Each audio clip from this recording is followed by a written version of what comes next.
was flying with a crop circle researcher. We were flying to the southwest of the field here, and I went over a fixed route that I do many times, so I know all the fields in the area. And on the way out, there was no crop circle in this particular area. It was fairly close to the canal in the middle of the Vale of Pewsey. We were no more than 10 minutes. We circled a few times, came back, and on the way back, there was a crop circle in the field. And I pointed it out to the crop circle researcher, and we both agreed that crop circle was not there on the way out, on the journey on the way out. So it must have appeared during daylight within 10 or 15 minutes maximum. And I couldn't see any people in the field, I could see no cars, there were no roads going to the field, just a small farm track.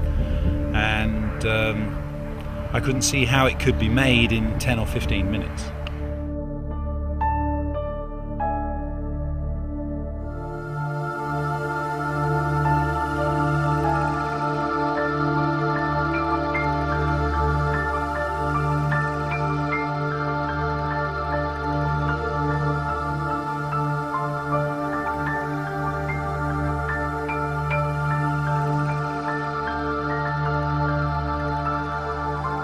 The impressions that I have of the crop circles, that there is no way they could be made by humans. There is no way. They are so complex, they are so wonderful.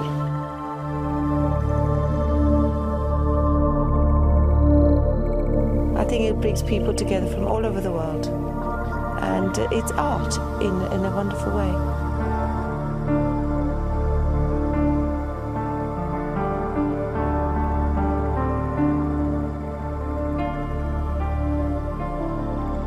You know, it's so weird. It seems to happen only within minutes. And it's impossible to understand how it's done.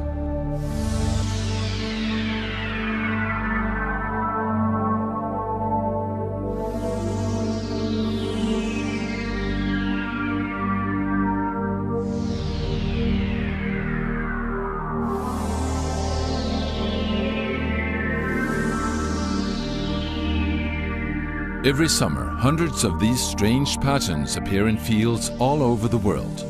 What on earth are they? Who has created them? Why do they do it, and what is their meaning? It happens in wheat, barley, oats, rye, rape. It happens in sand and even in snow and ice during the winter. It happens where the landscape can be used as a huge canvas.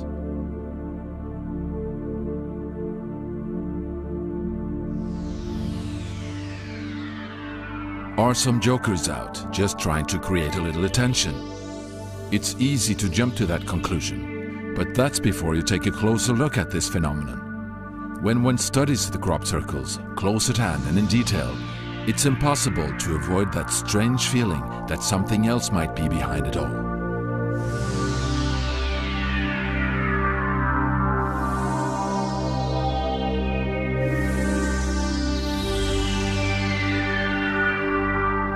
It's impressive to see how the crop has been laid flat.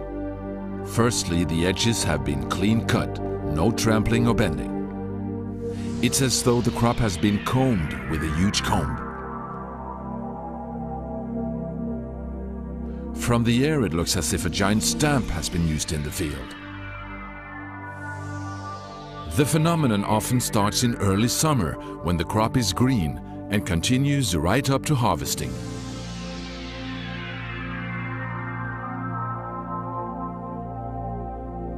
It normally happens during the night, but sometimes in the middle of the day. In a surprisingly way, the crop has been flattened with great precision.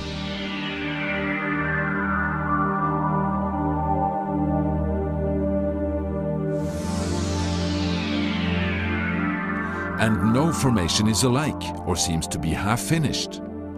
The complexity varies, but even so, the beauty in the symbols and the overwhelming geometry is really astounding.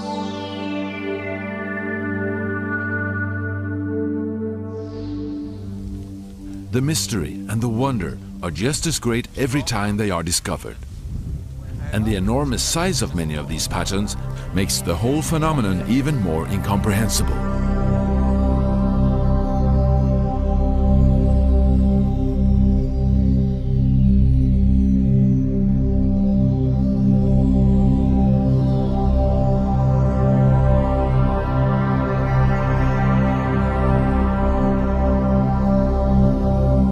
If you look at the Milk Hill Formation, now you only had 4 hours of night, I should say, and it was raining. Now, when I went in it first thing in the morning, there was no sign of any mud on the stalks. They were dead flat, and it was very, very meticulous, and there's no way you could put that pattern down in 4 hours of darkness. And you've got to remember, this area of Britain, you're not in total darkness, you're in semi-darkness. Now, I know for a fact that night there were people on the hill, and to make something that big, you would have had to have made a certain amount of noise, and nobody heard anything or saw anything.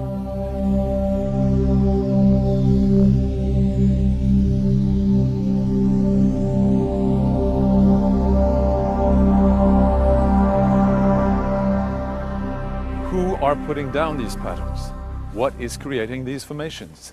It still remains a mystery. The theories are many, which of course makes the whole phenomena even more interesting. And so far, the fields of southern England have been canvas for most of these crop formations.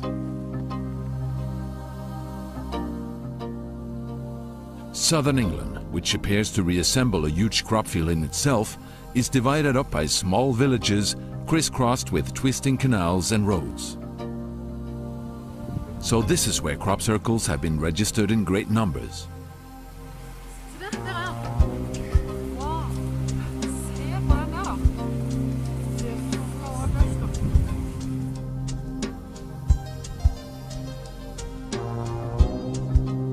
The first were already been observed several hundred years ago, and were often seen as the work of the devil, as here, depicted in a copper engraving from 1678. Or one thought that elves had danced in the crop fields and left elf rings.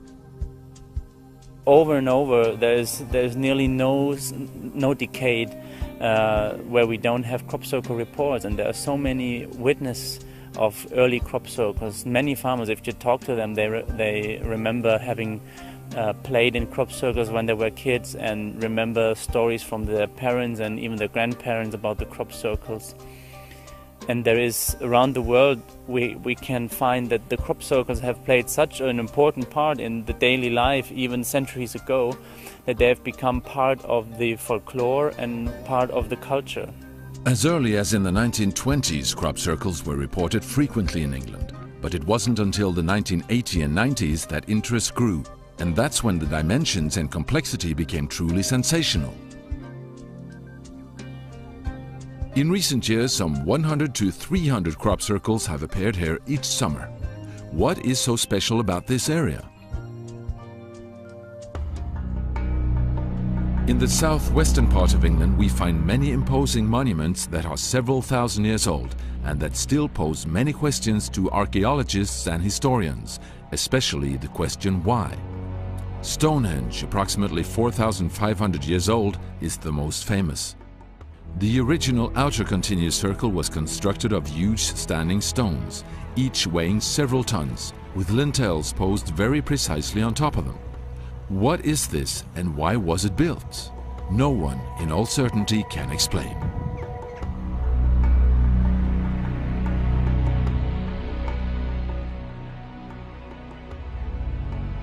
The majestic stone circle in Avebury is also one of the great mysteries of this area. It's actually the world's largest stone circle, and some of the stones here have the weight of over 100 tons, set up by people, primitive people, 5,000 years ago.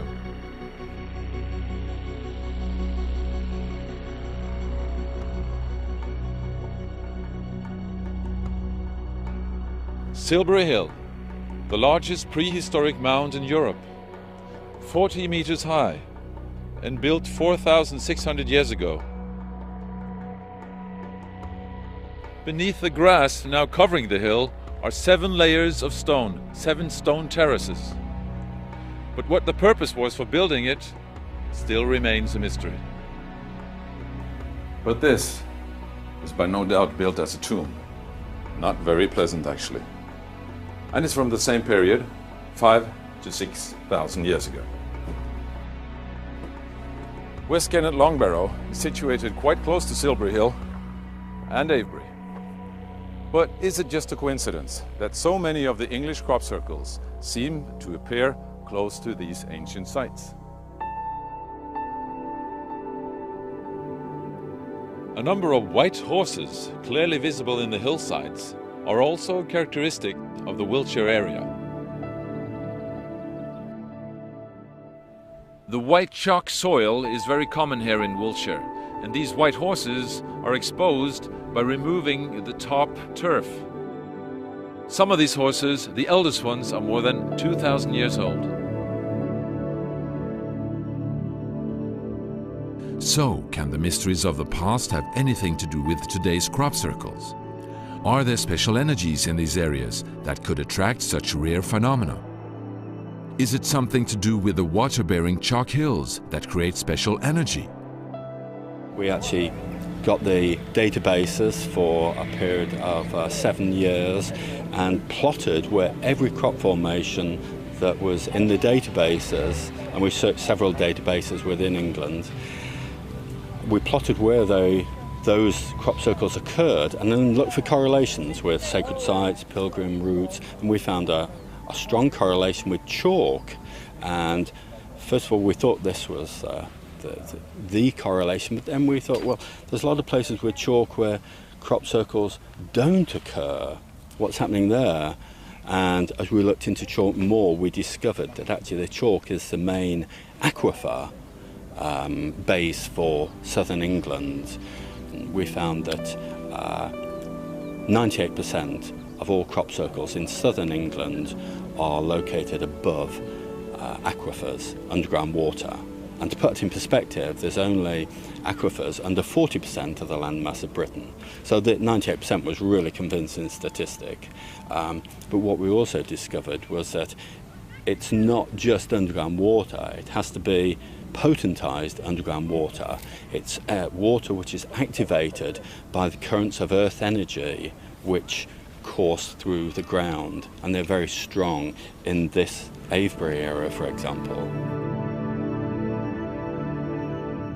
Well, there is one view, particularly from people that dowse using rods and pendulums and things, that ancient man instinctively knew where these areas of underground water and where these natural energies were. So ancient man instinctively placed their areas there on the sites where we now have stone circles, burial mounds, whatever, because they were drawn to the same thing that maybe is generating the crop circles today. So therefore it would stand to reason that they would cluster in the same areas as these ancient sites.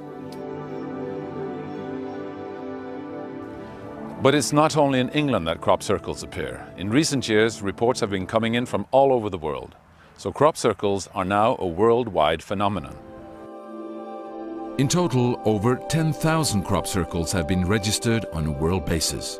In the United States, Canada, Australia, in the Far East, and of course in Germany, Holland, Belgium, Poland, Italy, Denmark, Sweden, Norway, and in many other European countries.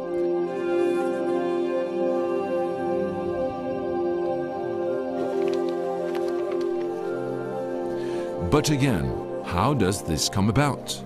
When one looks at the beautiful patterns and the perfect geometry, it's difficult to believe that it's purely a coincidence, a natural occurrence, or just wind that has wreaked havoc on the crop. If that was the case, it might rather have looked like this. Or is it just that people are behind all this? In 1991, two pensioners in England by the name of Doug Bauer and Dave Corley announced that they were responsible for all the crop circles the past 12 years, with the help of planks, ropes and tape measures. But they were quickly shown to be bluffing. It became clear when they were invited to create a crop pattern. Rightly so, there is no doubt that people have been responsible for making some of them.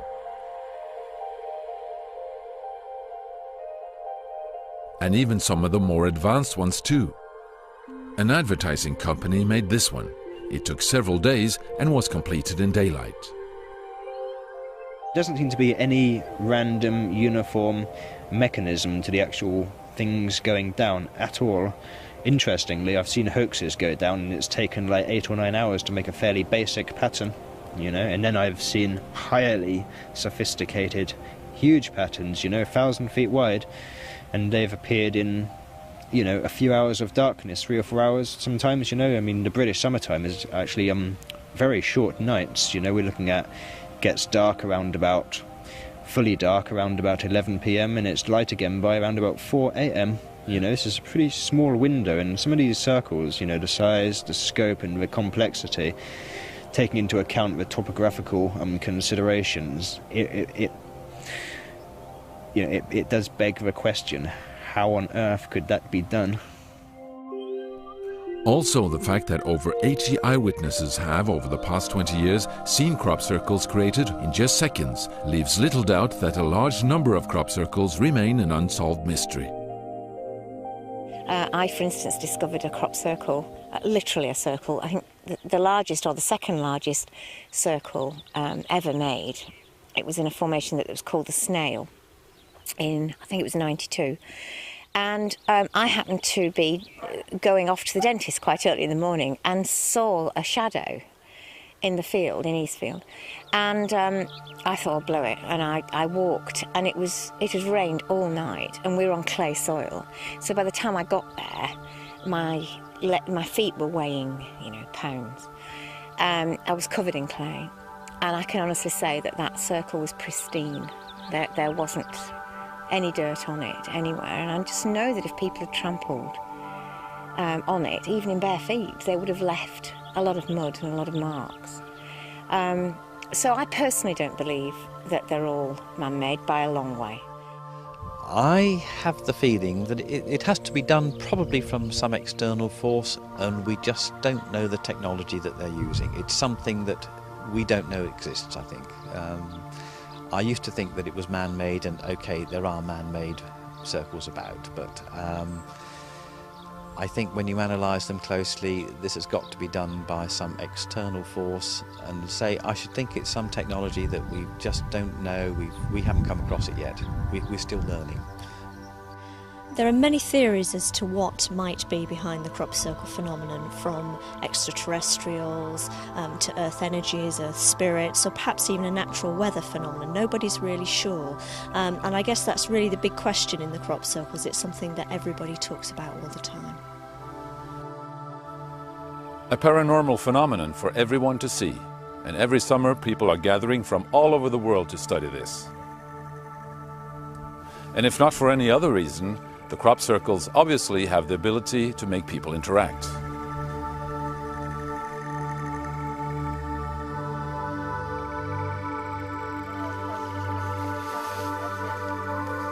Also, I just find that the sheer aesthetic of the way the blades are all laid down in a swirl in this kind of rhythmic movement is just something that I can't conceive of anything but some amazingly powerful higher force could do, you know. And when something this magnificent is such a wonderful gift to us, we have to feel good about ourselves. Wow, we've been given this gift, and we can enjoy it and be grateful for it. You've got to remember, everybody that walks into that field, the first thing they're going to do is be aware of how they feel. That's what these patterns do. They get you back in touch with that energy that is you, that feeling that's inside. I mean, heck, how long has it been since a lot of these people even contacted that side of themselves? And by going into these patterns, it makes you aware of yourself again. It gets you in touch with that feeling side, because humanity has become a little bit insensitive in a lot of ways. And the patterns are starting to help people to rediscover and redefine that sensitivity so that humanity can work as one again instead of little individual islands. So how can one actually prove that there is something paranormal, supernatural or extraterrestrial being behind all this? And if there is, what it is? Many crop circle researchers have been engaged in trying to find differences in the crop and soil inside compared to outside the formations. If this, for example, has been exposed to a heavy electromagnetic force, one should be able to find traces of it.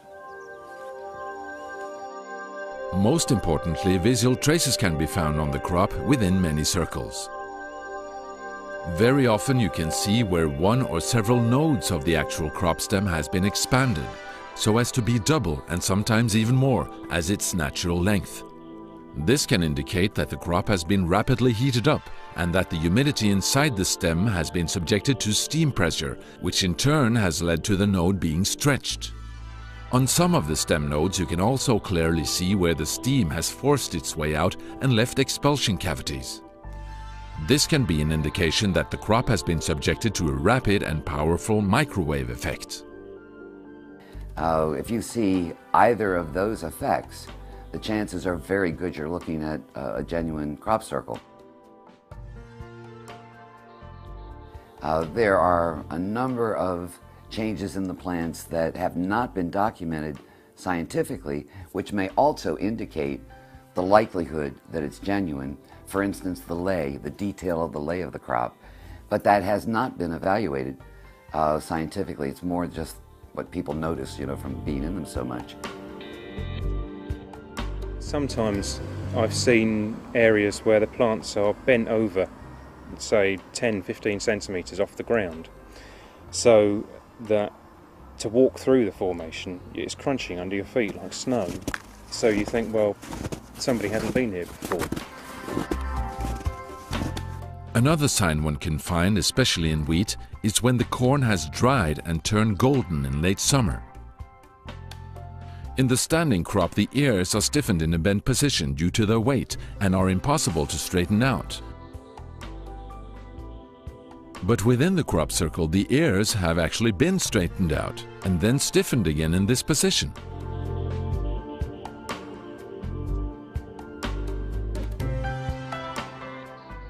The research group BLT Research, which is running scientific publicized research on crop circles, is also engaged in a systematic trial of the soil and have often found strange metal particles in the upper layers of the soil within the crop circles. A specialist from America is analyzing these tests. And he pulverizes the dirt and then runs it through various grates, and with very strong magnets draws out the magnetic particles, weighs them. Well, weighs the whole soil sample first, then weighs the amount of particles, so we know how many particles per gram of soil. Then, once we've done that, extracted them, we send them off to the West Coast to a mineralogist who does SEMEDS. And the idea then is to determine what they're made of. The soil work indicates the presence of a magnetic iron, tiny little spherules of magnetic iron. And it's not only their presence which is of interest, it's the manner in which they're distributed. Frequently around the periphery of these circles, sometimes distributed linearly, indicating a delivery system that's fairly sophisticated. This research group has also found interesting effects tied to the growth of the crop within the circles. Some of the results clearly show that when those energies, when this crop circle making system impacts the plants, if they're not mature, if the seed is not formed, what happens is that those seeds are dehydrated, they don't mature properly, and they don't produce new seeds, new plants. If that were to happen all over the world, simultaneously we'd lose our food stock. Obviously that's important. In addition, the germination work shows that when these energies impact the plants, later on when the seed is fully developed, then you get this very energized effect. Levengood and Burke were able to demonstrate that that was due to these very precise electrical pulses. And out of that grew their discovery of how to replicate that effect. The crop circles have consequently shown the way for a new method of increasing the growth rate in crop, independent of environmentally dangerous chemicals, just by giving the crop seeds a short controlled dose of electrical pulses before sowing. The method is being tried out now in the USA and is, to say at least, extremely interesting. So that an electromagnetic field of some sort or another is part of the crop circle phenomenon seems to be quite possible. Remains of the electromagnetic field can quite often be registered by using different types of equipment on site.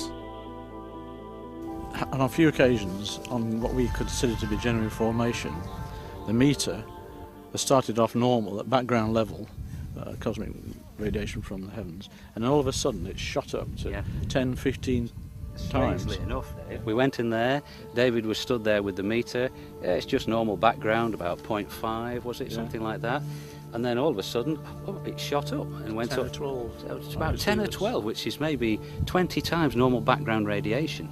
So we then thought we would walk outside the formation and see if the reading would alter. And we got about 15 paces or so, perhaps, and the meter dropped right back to 0.5, which was normal background. People with all sorts of instrumentation come into fields and find battery drains, cameras sometimes don't work, phones go off, video cameras stop running. Every year I bring my camera here, and every year I get it fixed. And Canon are getting fed up, and it's working outside the crop circle. I bring it into the crop circle, tape's jammed, total, it's a write-off. This is trying to tell me something about some kind of event definitely going on here. Whatever is happening or whatever's making these things, man or beast or whatever, something is affecting, there's a signal, something's trying to tell us something, that there's hello knocking on the door, knocking on the head. Something's going on here. It needs investigation. We need to pay careful attention to what's going on here and be careful.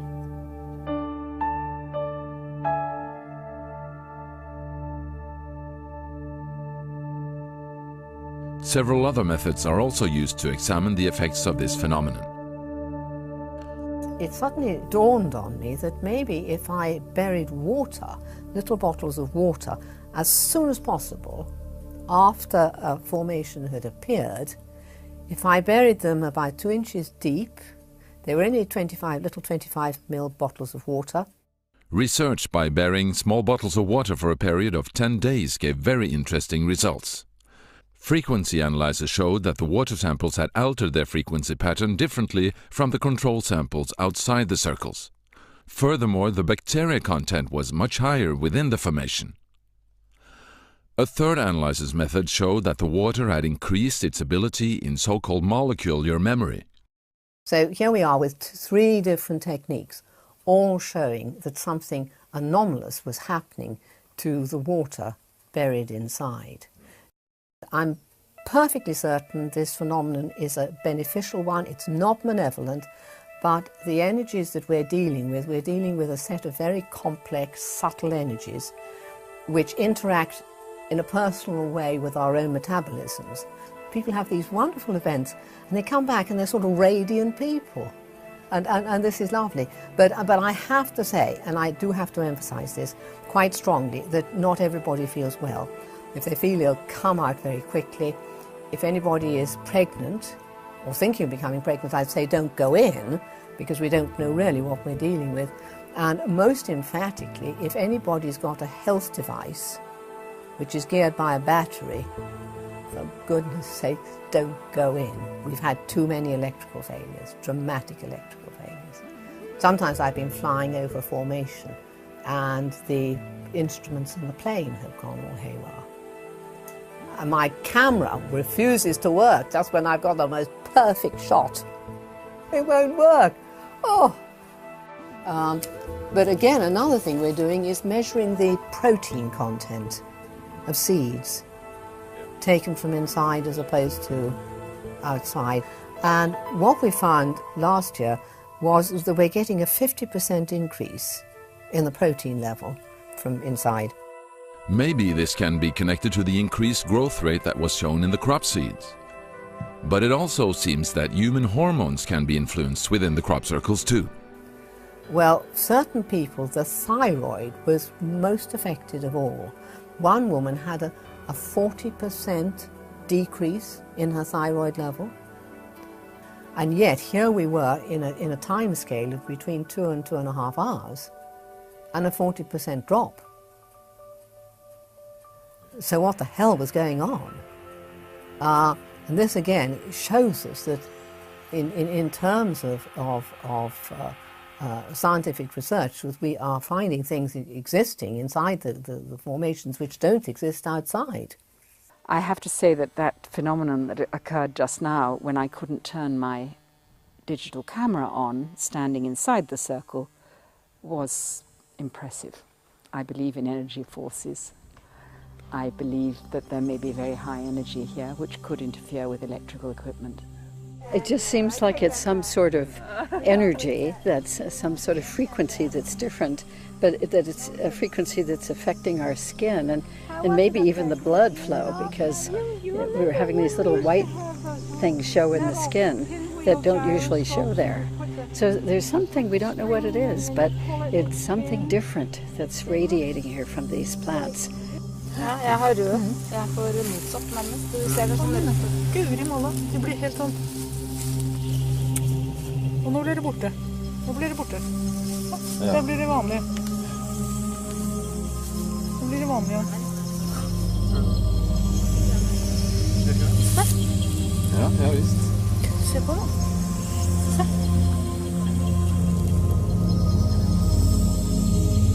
Ser syk ut, vet du. Se på de hendene da. Ja, du har virkelig på nesten som hudkreft. Ja.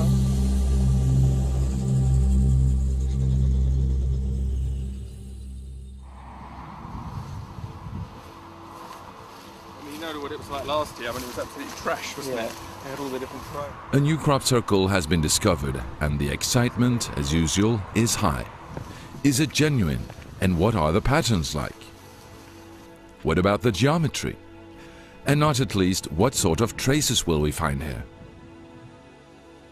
In some crop formations, you go in and over the entirety of the whole formation, if you bend down and you examine the crop in detail, you'll find it's bent at the base, and then all along the rest of the stem there's no damage. It's just pristine. There's no marks or creases. Now, we've got to be very, very careful because it's been here all day and we're not the first people that have walked into it. So people walking around are going to have added damage. So what we might see as damage, we might think is from the first cause, but in actual fact it's been done by visitors. I must say this is less damage than I've seen in some formations, but it is there.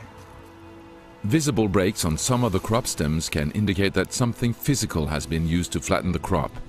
Or are these traces of other visitors who have been here before us? We can't find any immediate signs of stretched nodes or expulsion cavities either. So again, what or who is behind this one must remain another mystery. 72! I think it's something like that. This is laid crop, and then it has a ring around the outside as well. However, measuring the pattern shows that it's approximately 200 feet in diameter. It's a very clear geometric pattern, but only when it's seen from the air can we determine what it actually looks like.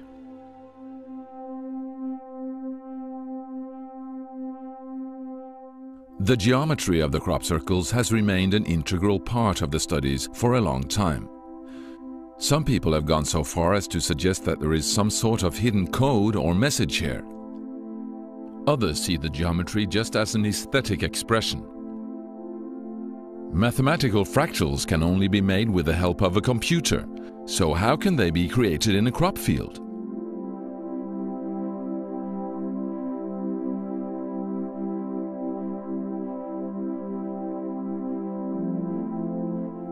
This appeared in the middle of the day and in under half an hour without anyone in sight. Pilots who crossed the area with tourists confirmed this.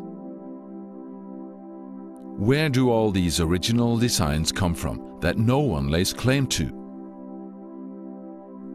Are they crossovers from another dimension? Do the symbols represent a kind of communication initiative? Is this part of our evolving knowledge of reality? The crop circles are coming down as shape, as form, as design.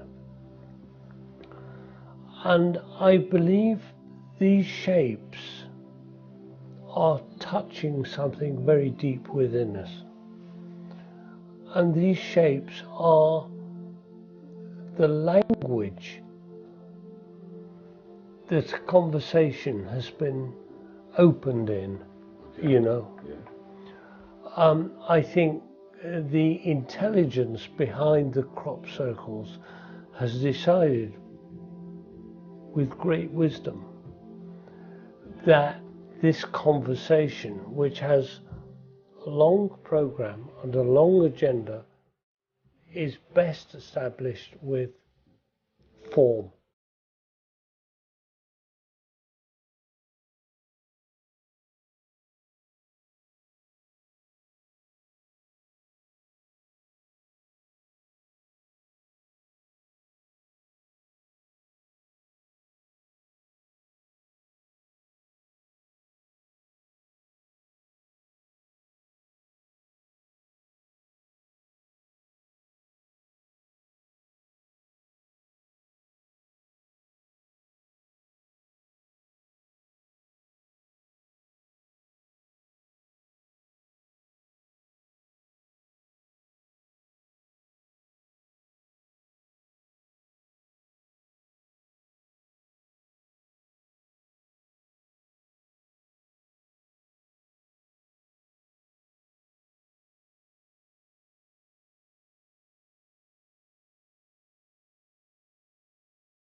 Symbols are about understanding what kind of world we live in, and it explains, it transmits the understanding of how the universe works and the kind of laws we're under. And this is actually a spiritual teaching. Mathematics will go into it and try to explain it from the point of view of matter, of the effect of that on the physical. The ancient knowledge is talking about principles and concepts behind the physical, you see. So to reach that level of understanding, you have to go above the physical. You have to raise your mind above what you can see, touch, feel, taste, and so on. You have to raise above the physical. And in that sense, you're learning, you're growing in understanding. The ancient expression, growing in understanding, that's exactly that. You grow in understanding. Whereas if you bring everything down to, oh, it's not laid properly, oh, it's not quite straight, you bring everything down and you don't look at the symbol, you just look at the physical aspect. You bring it down to your own level of what should be right and what should fit your idea, you know. But this is a chance now. We have to really begin to see the big picture. It's striking that the basic geometrical forms such as circles, squares, triangles, pentagrams, etc. seem to create the basis for the construction in most of the patterns in crop circles. The principle of the golden section and ratio pi is often repeated in the constructions. Is it the geometry that is the key in understanding the phenomenon, or is it the phenomenon that is the key in understanding a deeper meaning in the geometry? There have been several sensational discoveries that in fact point in that direction. I mean, there's a couple of solutions which are not only astonishingly accurate, as they're astonishingly simple, that I'm just amazed that no one in the 2,000 odd years of people studying this solution, studying this problem, haven't discovered before. I mean, breathtakingly simple. The solutions that Alan Brown had found are tied to a known geometrical problem that mathematicians have struggled with for over 2,000 years. The act of squaring the circle with compass and ruler, which involves creating a square and a circle whose perimeters are equal. This in fact is impossible to achieve with 100% accuracy, due to the impossibility of constructing the irrational number pi, which again is used to calculate the circle's circumference. There are known methods on how to get quite close to a solution, but new principles for doing this with an accuracy only limited to the thickness of the pencil line was revealed in a crop circle. In 1997, Michael Glickman discovered that one of the circles that year contained some very special proportions. What Michael Glickman noticed about that formation was that if you connected up the centres of the 4 satellite circles and drew a square, then that square would be in exactly the squared circle proportions as to this circle, which was represented by the mother circle. So this formation encoded a squared circle. Alan now began to look at crop circles throughout the past 25 years that seem to have the same common proportions. Simple formations with 4 satellite circles around a center, so-called quintuplets.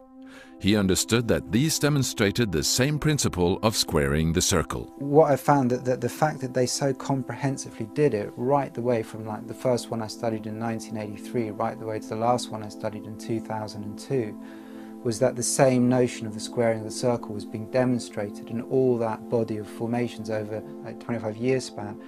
On closer studies of these circles, he suddenly discovered new simple and elegant construction methods regarding this problem that had never been seen before. Is it possible that something such as that can suddenly appear by chance in a field of flattened corn? This is just taking the most simple geometry that even a school kid can learn and recombining it in an incredibly simple way, which then allows solutions to just drop out of the hat, as it were. So, I mean, and again, I find that is, to me, an indicator of intelligence. It's not going deeper into complexity. It's taking the simplest component part and recombining them in a way which we've just never thought to do. So simple. These new methods connected to squaring the circle uses 3 basic elements that symbolize the earth, human beings, and the wholeness. Is a spiritual message hidden here? Is this an encouragement to the human race to seek a new understanding in connection with our relationship to Earth and the wholeness? Strangely enough, this also relates to the difference in size between the Earth and Moon's radians. You can then run a circle through the center of the Moon, which then squares the circle. And maybe even more remarkable is that the same principle is again noticed in Stonehenge, in relation to the distance between the inner and outer stone circles. Did man, some 5,000 years ago, know something that we don't, or have forgotten? Or is this again just another coincidence? And when one takes the Earth's diameter and the Earth plus Moon's radius in English miles, so correspondingly it relates to the same figures in feet and decimals as to Stonehenge. These figures, 5040 and 7920, are keys to that basic and traditional formulation of number that lay on the root of all ancient culture. 5040 is the first 7 numbers multiplied together. 7920 appears by multiplying the next 4. The Greek philosopher Plato describes these numbers as the key symbols of the divinely ordered creation. And so another crop circle appears, where the amount of standing and flattened elements also show to be the same figures in a scale of 1 to 10. Its construction is of the most advanced geometry, consisting of 144 circles around a circle. Challenging enough to construct on paper, but in the middle of a crop field at night, and even without touching the center of the pattern. This remarkable formation, only lasting a few hours before the harvesters moved in, not only in total clarity symbolizes the DNA spiral, but also the squaring of the circle and the relationship between the Earth and Moon by divine numbers. And to add it all up, the sum of these two numbers is 1296, which again is 6 times 6 times 6 times 6. In the ancient Greek alphabet, these numbers correlate to letters spelling out a name. That name is Goddess of all creation. To me, even now, after having lived with this diagram for 2 years, my hair stands on end. I've got goosebumps because, you know, as a designer, if someone came to me and said, look, I want you to design a picture which has got 792 elements somehow and 504 elements, see if you can come up with something interesting. To come up with that, a perfect rotating DNA spiral, encoding those numbers, is in itself a work of genius. But then to find that in a wheat field in August, there, beautifully formed, and it seems to me the most sane way of dealing with this is to accept that this is a demonstration of a level of intelligence and compassion towards us, which is pulling us up. We have to look at the square in the face, and I think it's a truly extraordinary bit of intelligence and geometry. Again, new seasons bring new crop circles with fresh original designs and new exciting geometry.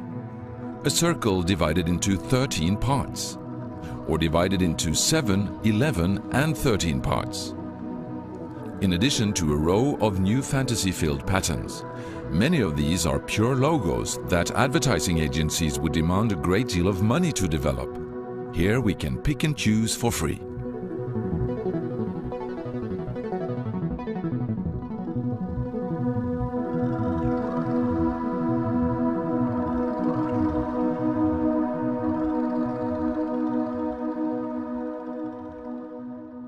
How it was made is not that important. I think, you know, these symbols are messages or means of communication to the human race from some other living creatures. The theory of this not being man-made is backed up by the fact that more and more people have been seeing strange lights and glowing objects in connection with the crop circles. Inhabitants in Wiltshire have, through ages, reported strange light phenomena. Maybe is it not so strange that one of the hills in the area was named Golden Ball Hill. During the last few years, these balls have also been filmed on several occasions.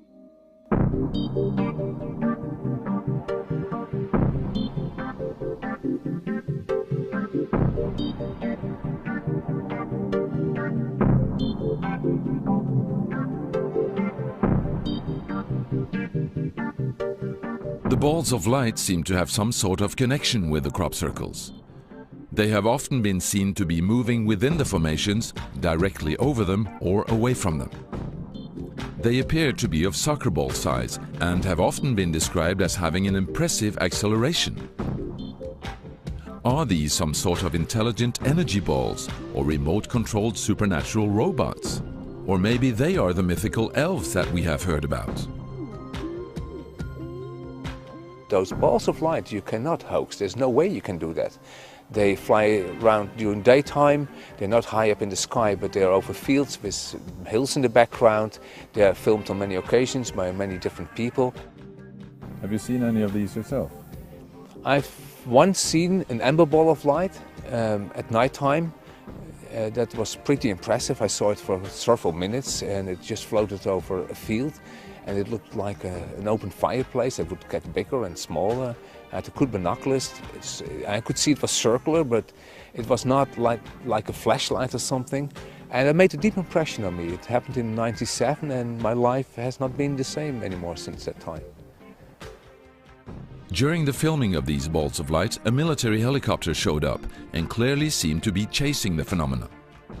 It's not so unusual that the military in this area are on the spot when light phenomena are observed or crop circles appear, but the military, at present, refuse to make any comments about it. They're so often seen, filmed, photographed, whatever, over and around the crop circles. And they do this in broad daylight, in the night, whenever. Officially, the crop circles are all one big joke. Let's all go back to sleep, there's nothing to see. And if that's the case, why are they deploying such high technology helicopters and personnel to, look at this situation? It doesn't make sense. So clearly they know that we know that they know that something is going on. And I know last year there was lots of helicopters flying very low after these orbs of light around here. So a lot of people getting complaints about it because the helicopters were following some invisible light forms doing something. They were definitely meaning business. So I think there's something involved here which is playing with our peripheral consciousness. And if something's playing with your peripheral consciousness and your peripheral perception, that could be a good thing or it could be a bad thing. I think people need to be on their guard when they have their wonder open up. When you're wondering about things, you might let something else in. I think we need to be careful about what's going on here. I think it's wonderful and it's great, but I think we need to be just on our guard with what's happening with our consciousness here. Several instances have been recorded whereby people have had close contact with these balls of light. I arrived to spend the night in the circle about 10 o'clock p.m. in the night. My partner and a friend of ours are sitting on the hill behind us at Milk Hill. Around about midnight it was very clear. The sky was absolutely very clear, quite crisp. And out of the blue, out of nowhere, right in front of me, maybe 10 meters out in front of me, a ball of light about a soccer ball size appeared out of nothing, hovering just above the ground and behind a standing tuft of rapeseed stems at the centre of the circle. So I was kind of observing this light through the stems, and it was kind of putting them into silhouette. It hovered exactly in the same position for at least 30 or 40 seconds, long enough for me to get up, move my position and look around the actual standing tuft and just to actually see this ball of light. There's no doubt at all it was certainly there, and it appeared from nowhere, and it stayed there for a maximum of about 1 minute, maybe 1.5 minutes, and after this amount of time it faded and kind of just faded to nothing over the course of a few seconds. Extremely strange and very close, but I did not perceive any interaction. It was like an observer's experience only. I was left sitting there rather bemused with my camera right on my lap, which I didn't use for some reason. And I immediately fell asleep and woke up at 8 o'clock in the morning, fairly good night's sleep, and my partner arrives in the formation and tells me that they have seen effectively the same thing which I saw, but they saw it from their vantage point 200 meters behind me and elevated probably 100 feet. They saw the same thing, what appeared to be the same thing. They come into the field, into the circle, and then they lost it, and as they lost it, I got it, and it tied together very well. It provided, for me, independent confirmation, because I did wake up thinking, wow, was that a dream or something? But so it was pretty much confirmed, and it was extremely close enough to be absolutely certain that that was something extremely strange in there with me, and it wasn't anything that I've ever seen before that close. From this height, Oliver's Castle, one of the most often debated observations, was made early one morning in 1996. A young man spending the night here with his video camera was in the early dawn suddenly aware of something strange unfolding down in the field. Here I'm standing at Oliver's Castle at precisely the same spot as John Whaley was standing in August 1996, when he supposedly, for the first time in history, managed to film the creation of a crop circle.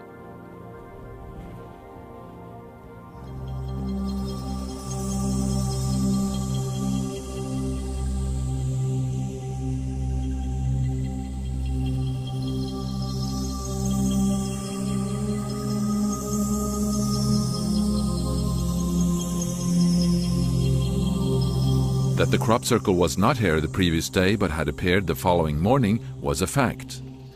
That John Whaley was here at dawn could be confirmed by a military patrol jogging by at that time. John returned to the local pub later that same day and played this remarkable footage from his camera. Even so, many believe that he had managed to manipulate the film with computer animation during this short time span, something that computer animation experts doubt. To overlay a perfect animation over a handheld, unstable film would need several days of computer work using the equipment of that time. Today, the film is still a great mystery. Although confessions now have been made by people claiming to be responsible for it as a hoax, others believe the hoax theory is to be organized debunking, due to the fact that this remarkable footage would have dangerous effect on the public if declared real. Anyway, the repeatedly seen and filmed balls of light are indeed difficult to explain as birds, flying plastic bags, computer animation, or whatever. So are they signs of life existing parallel to ours, but in another dimension? And are they responsible for all the genuine crop circles? Speculation continues to grow in size the more one studies the phenomenon.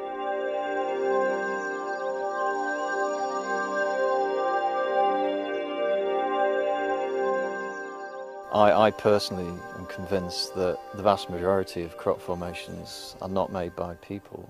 They're made by some unexplained agency, whether it be extraterrestrial or interdimensional or from the Earth or whatever. With regard to the lights, there have been so many instances where lights have been seen either before crop formations appear or over crop formations, that again I think there's a connection between the lights and the crop circles, certainly. Again, I'm in a fresh and newly appeared crop circle, and I must admit the feeling is quite stunning. It's easy to see why people are attracted by this. But what I don't understand is why the media don't seem to be attracted at all. They don't like questions which can't easily be answered. So the media have only really liked this when we get to the question of hoaxing and of people making it, Doug and Dave and all that. Yeah. Which is a nice, neat thing. You know, it wraps it up in a parcel. We can put it away. That's solved and finished. Now let's get back to the football. You know, and so really the media don't want to do this one. Even people like the BBC don't want to do this one because it's a big question and it concerns the future of civilization. We believe that the formations are tangible evidence, aren't they, that that we're not alone.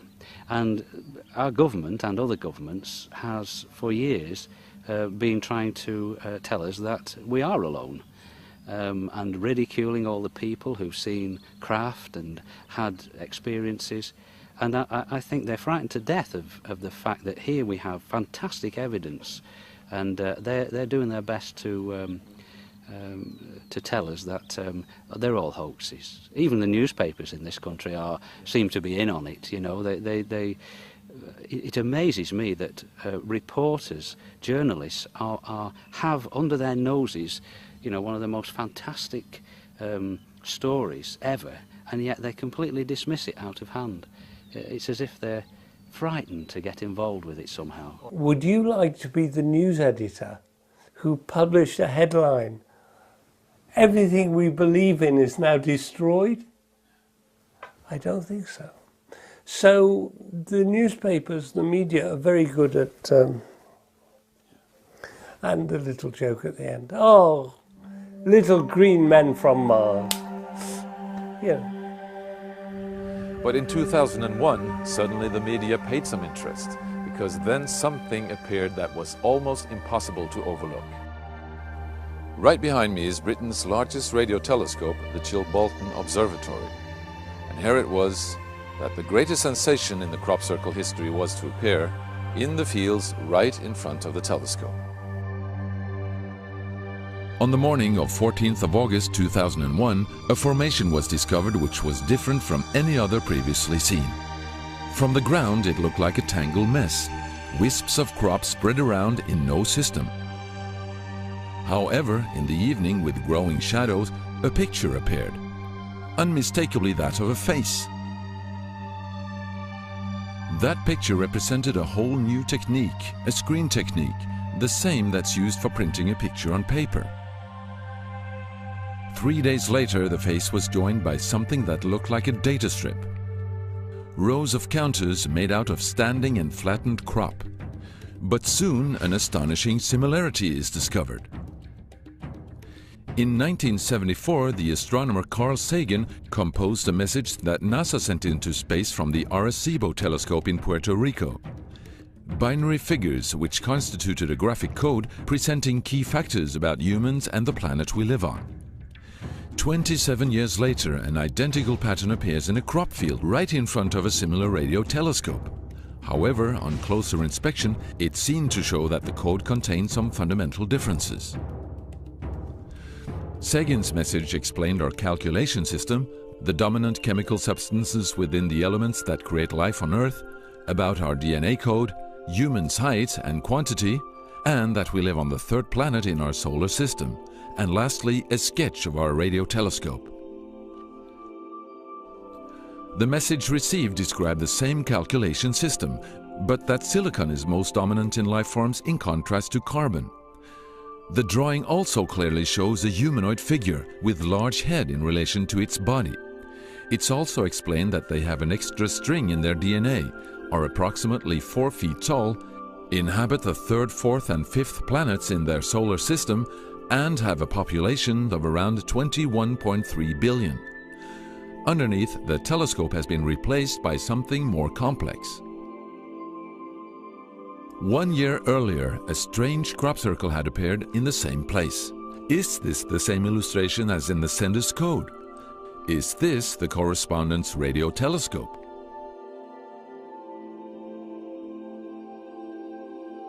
If this is not an extremely clever and well-calculated joke conducted by humans, is it a serious response from an alien civilization? The Chilbolton crop formations really gave new life to the speculations of who is behind this. Is it aliens? Where do they come from? And what is their purpose of this type of communication? The following year, very nearly on the same day, a new picture appears that gives new force to the alien theory, this time in Crabwood, near the town of Winchester in Hampshire. Once again we see a face, but this time there is an unmistakable resemblance to something extraterrestrial. The picture also contains a print, somewhat similar to that of a CD, with something that appears to be a coded message. This formation also has a new type of design, this time with horizontal line patterns of variable thickness, similar to that of a TV picture. The message on the disc is similar to a spiral band built up of many boxes. But data expert Paul Weige manages to decipher the message. And I had to enlarge the disc quite substantially on the computer and run some image analysis over it to make it clear so that I could see what was a standing tuft and what was flattened. And while I was doing this, I noticed that every so often there was almost a mistake in the diagram. It was like there was a tuft, where the little square tuft, it had done sort of half size. I thought that was a bit odd, and it seemed fairly regular. I was going round and I sort of counted up, and it was sort of literally every sort of 8 bytes or whatever, and I thought, oh, 8 bytes, and you know, from computer side is obviously some sort of binary code. So then I did the straightforward thing. I just converted it into ASCII, which is the standard sort of computer language that you encode the alphabet in. And of course I then started to get words forming out, and I thought, oh, I'm getting somewhere here. So I then did the whole thing for the whole lot, and got this message. The message is in English and reads as follows: Beware the bearers of false gifts and their broken promises. Much pain, but still time. There is good out there. We oppose deception. Conduit closing. Many have been surprised by this message. Are there aliens with such faces that we should be aware of? Or is this a picture of the sender? Does this indicate the start of actual close contact with neighbors in the universe? My own, and this is only a hypothesis, belief about this, is that there's an effort of the extraterrestrials are gradually trying to communicate with us. A very slow process, giving us a lot of time to digest the fact that we may not be alone here. I've been researching the UFO phenomenon for longer than the circles, and I think there is a connection between the two. And whatever agency is involved is obviously, I think I know it's a bit of a cliche now, but it's kind of building up to some kind of contact within a short space of time. I think that these signs, or there are signs, or some of them are warning signs, if you look over the history of the phenomenon. And they work on different levels. They work on a subliminal level, a level of consciousness, influencing people's consciousness. So I think in a way they're kind of preparing us for possibly some kind of contact. Maybe a more open contact within the next few years. Possibly.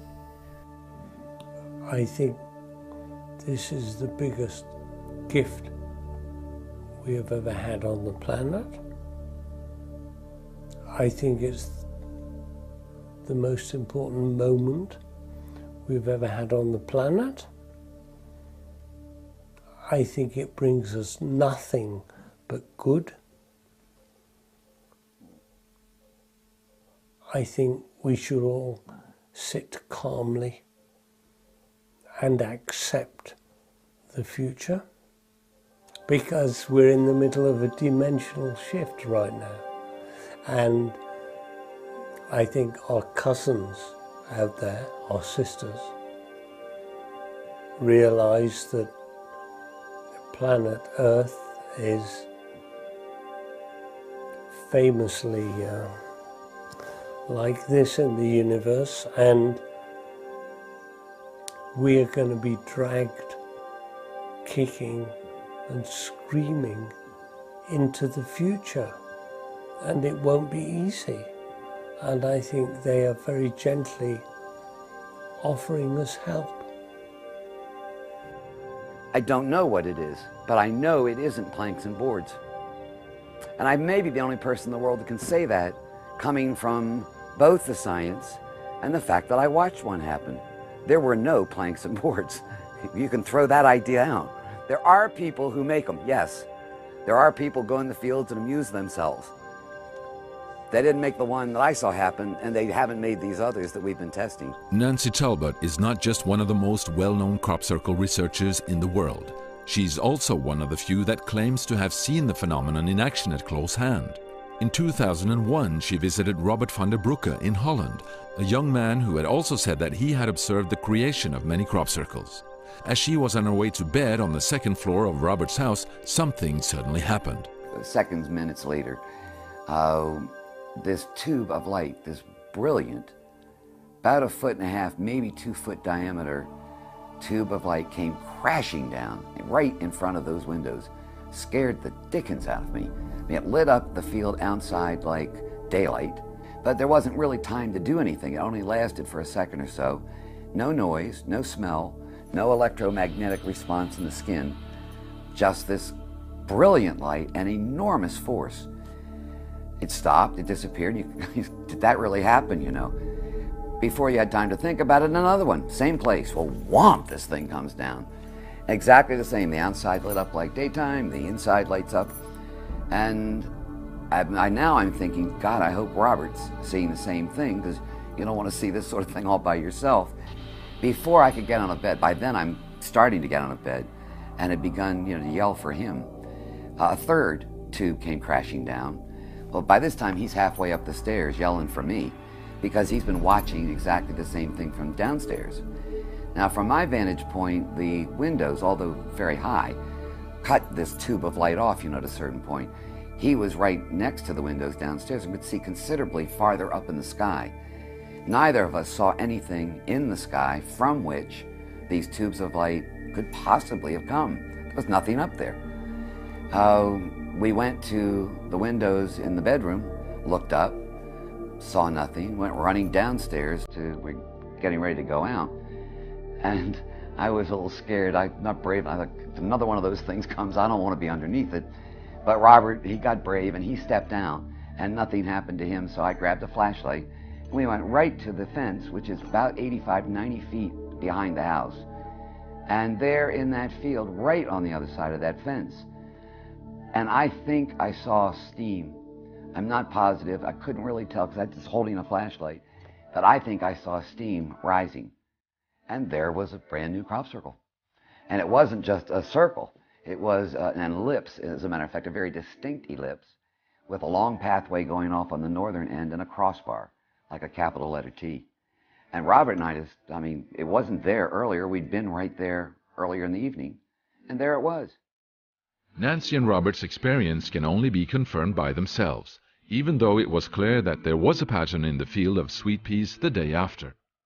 Were they really witnesses to the phenomenon that creates all the genuine crop circles?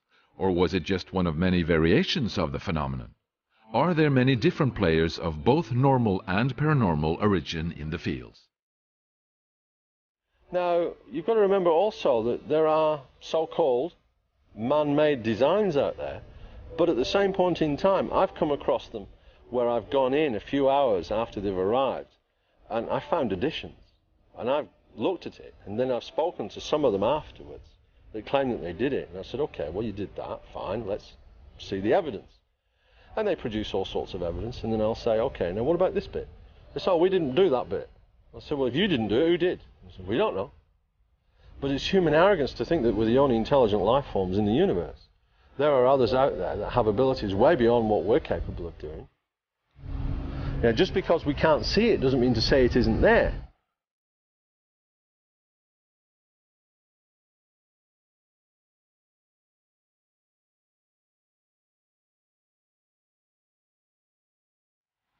If you sit out here in this field, you know, especially for a night maybe, spend a whole night in this circle, in this geometric pattern, which at this time is a complete mystery, you can sit here and you can ask your own fundamental questions, and there's no need for TV or culture, religion. You know, it's like a personal little church for a night, and you know, it's actually very healthy, and it certainly should be looked at very seriously before being ridiculed. Usually the ridicule is stemming from fear rather than fact. Personally, I think the message of the crop circles is really important, and I think they are one of the most important things happening on the planet at the moment.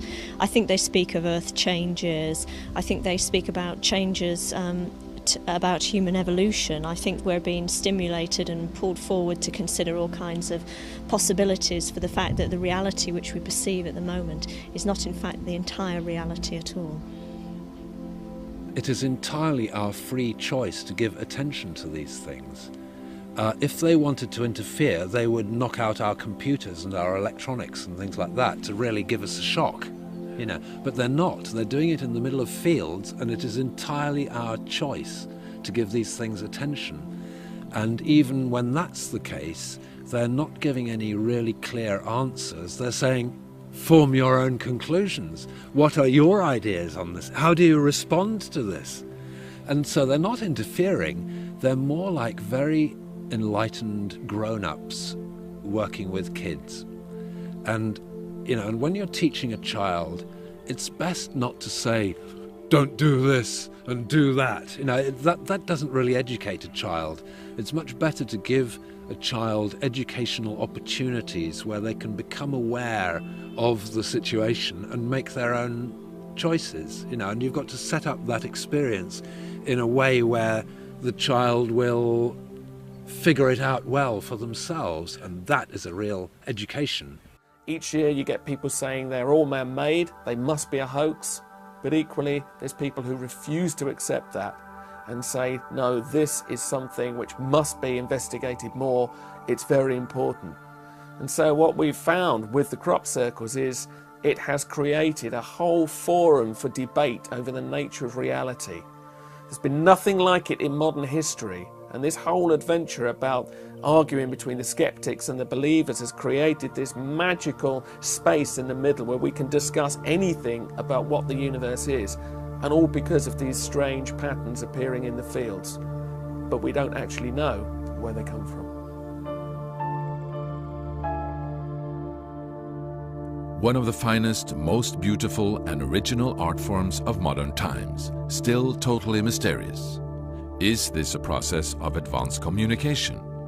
Or a course of re-education, beginning with the symbols of sacred knowledge and wisdom? Is the truth to be found up there? Or maybe down there? Or inside us? Or maybe besides us in another dimension? Anyway, it's going to be very interesting to see where this is going to take us.